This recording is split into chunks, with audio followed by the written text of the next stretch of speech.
pulang diantar oleh Kim dan Azura. Tentu saja hanya sampai gerbang depan. Takutnya kalau sampai Kelvin tahu dia akan lebih marah. Thanks ya Kim. Kim mengangguk. Gue minta maaf, tambahnya. Liora hanya tersenyum tipis. Gue masuk dulu ya Kim, Rah. Sembari melangkah, Liora kepikiran dengan cerita Kim tadi. Entah dia tidak bisa memberikan penilaian untuk membela siapa. Kelvin berhak marah. Tapi di sisi lain Kim tak sepenuhnya salah. Tapi dia salah juga sih. Jadi persahabatan mereka hancur karena perkara rumit mereka di masa lalu yang mengakibatkan seseorang yang Kelvin cintai sampai meninggal.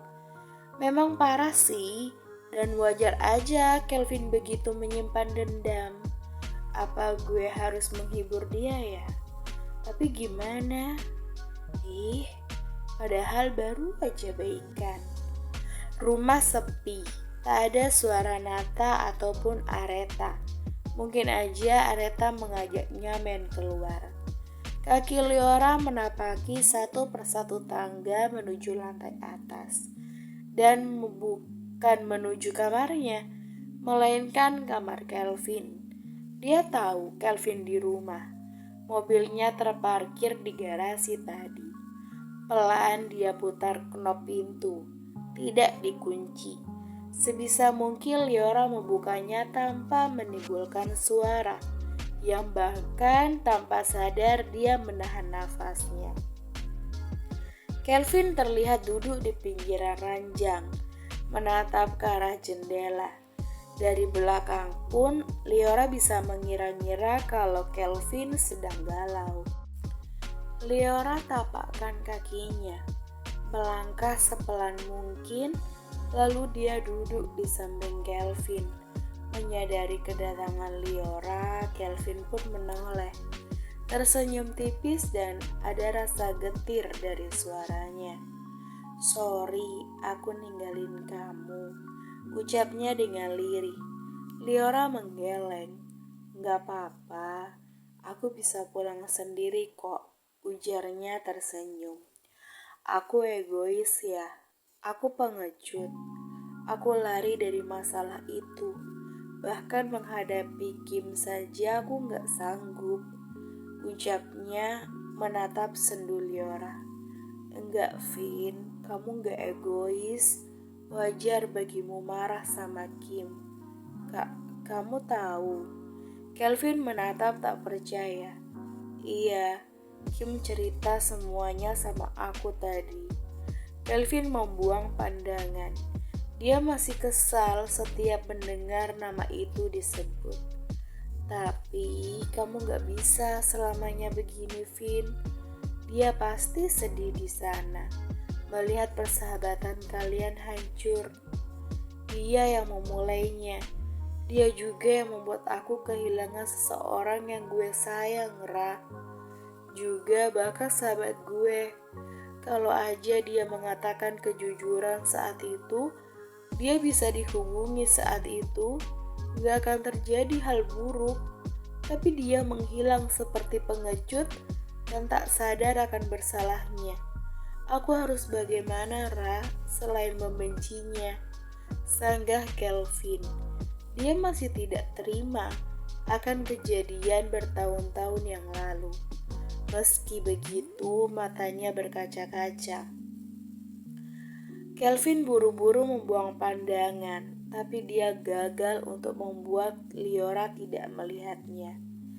Vin, Liora membawa Kelvin dalam pelukannya. Tepatnya menyembunyikan wajah Kelvin di lekuk tengkuknya. Isakan kecil mulai terdengar. Meski sakit mendengar nama itu kembali disebut, Liora mencoba berbesar hati. Giselle adalah cinta pertama Kelvin. Begitu yang didengar dari Kim tadi. Dan melihat pria ini menangis, rasanya tak berlebihan. Bayangkan, cinta pertamamu kandas bukan karena pengkhianatan, tapi karena ditinggal pergi. Liora rasa itu berkali-kali lipat menyakitkan. Jika putus karena dihianati, masih ada kesempatan untuk membenci. Dan pasti perlahan perasaan itu akan memudar.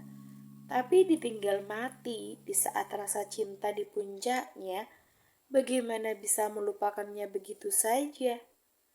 Liora menepuk-nepuk pelan punggung Kelvin, memberinya kenyamanan pada pria yang sedang rapuh itu. Tak lama Kelvin mulai tenang, namun dia tidak juga beranjak dari posisinya. Biarin aku kayak gini ya, ujarnya meminta izin dan Liora terkekeh pelan. Dasar bayi besar, ucapnya. Kelvin tersenyum. Aku nyaman sama kamu, Rah. Liora membalasnya dengan senyum simpul. Tangannya masih mengelus punggung Kelvin. Sedangkan Kelvin kini malah bergerak-gerak pelan, meniup tengkuk Liora. Vin, hentikan, geli, protesnya. Pria itu bukannya menghentikan, malah terkekeh. Kamu gak ingin dengar cerita tentang Nata?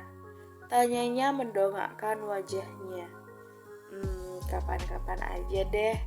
Kamu lagi gak baik-baik aja, Vin. Kelvin mengangguk pelan. Boleh aku tidur? Tentu aja. Siapa yang melarangmu, Daddy? Liora mengedipkan sebelah matanya melihat tingkah istrinya. Kelvin mencolek hidung mancung Liora dan terkekeh pelan. Kau menggodaku? Siapa yang menggoda? Kau memang sudah menjadi ayah. Lupa. Lalu Kelvin mengusap perut datar Liora. Aku menanti adanya baby Kelvin di sini, ucapnya sembari balas mengedipkan sebelah matanya. Liora mendorong tubuh Kelvin yang berat. Sudah, sana tidur, malah ngelanturkan jadinya. Ish, aku ingin tidur dengan posisi seperti tadi. Kau sadar, kau itu berat. Tidak, aku ringan. Kelvin mengeratkan pelukannya mendusel-dusel di leher istrinya, mencari area ternyaman. Aku nyaman seperti ini. Oh ini ya seperti bayi aja. Aku memang bayi. Jadi biarkan aku tidur, Mama. Bangunkan aku setengah jam lagi, oke? Liora mendesah pelan dan mengalah. Jika sudah mode manja seperti ini, dia bisa apa? Akhirnya dia biarkan Kelvin tidur dalam pelukannya. Alamat bakal pegal nih, tapi dia tahu. Kelvin menyunggingkan senyumnya. 15 menit lebih berlalu, Liora mulai merasa pegal. Hei, jangan dikira Kelvin itu gak berat ya. Pria ini rajin berolahraga, nge-gym. Tentu aja otot tubuhnya bagus. Mungkin malah masa beratnya didominasi oleh otot kali ya. Liora menggeser pelan kepala Kelvin, menggerak-gerakkan kepalanya dengan pelan. Hampir aja dia ikut ketiduran. Menjaga Kelvin seperti menjaga bayi. Silap sedikit aja dia akan terbangun. Tapi dia juga ngantuk. Terjaga tanpa melakukan apa-apa membuat matanya pedas juga. Kok Mama gak ada di kamar ya Kak? Suara Nata. Tanpa sadar bibirnya tersungging. Tiap kali mendengar suara Nata, perasaannya pun membaik. Mungkin Mama belum pulang sayang, tapi mobil Papa sudah ada tuh. Atau Mama sedang istirahat di kamar Papa sayang. Aku mau ikut Mama sama Papa. Jangan. Mama sama Papa kan lagi istirahat. Jangan diganggu ya. Tapi Nata pengen ikut Mama sama Papa. Nata kangen. Liora tersenyum. Perasaannya sedih mendengar Nata merindukannya. Apa aku terlalu egois? Apa seharusnya aku berhenti bekerja aja ya? Kasihan Nata. Harusnya aku yang selalu di sampingnya, bukan Areta. Gumamnya dalam hati. Nata kangen kak, boleh ya ikut mama sama papa?